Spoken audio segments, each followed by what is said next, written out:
guys, it's Mark Zickery, Mr. Sci-Fi, and this is about to be your Twilight Zone minute. We've put a hold on the Twilight Zone commentaries campaign for a few months just because we have so much on our plate right now. But the thing I will say is subscribe to Mr. Sci-Fi, ding the bell so you get notified, tell 3 friends to watch Mr. Sci-Fi. We're trying to get the algorithms going so we can reach all the people who would enjoy hearing what we have to say. So when we last left off, we were into the beginning of the 2nd season of Twilight Zone, and now we're going to talk about an episode called Nervous Man in a $4 Room. Now, Rod Serling wrote this episode. It's a really good one, and Rod had a great knack for titles also, and this is a really good title. It's directed by Douglas Hayes, who did Eye of the Beholder and would soon do Howling Man and many other great episodes. The After Hours is another one of his.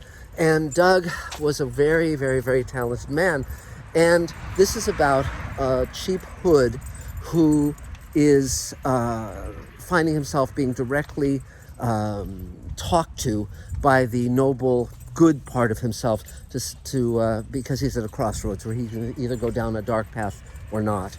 And normally you would shoot,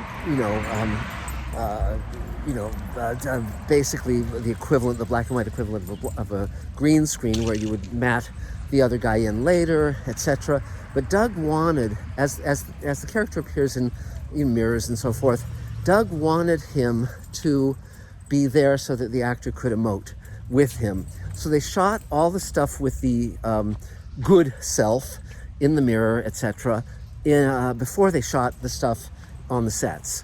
And so as a result, Joe Mantell was able to see himself, time his performance, to react with himself, and so forth. Beyond this, it's a wonderful episode about a man coming to grips with himself. Serling's skills at writing small characters is very much in evidence in this episode. Now, it's funny because this episode seems like it would be a natural for Jack Klugman to star in. It's written very much like the other characters he played on Twilight Zone, Perchance to Dream, or especially in Praise of Pip. But I don't know if they approached Klugman.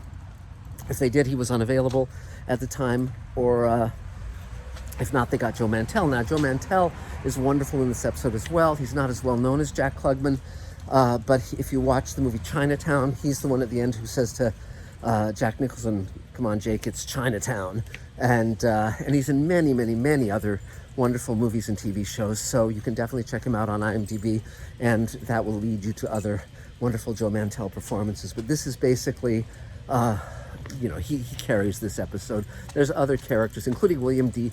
Gordon, who was the doctor in Eye of the Beholder. Here he plays a petty hood, but it's a really good one. So if you haven't seen this, check it out. If you have, check it out anyway. Rewatch it. It's worth it.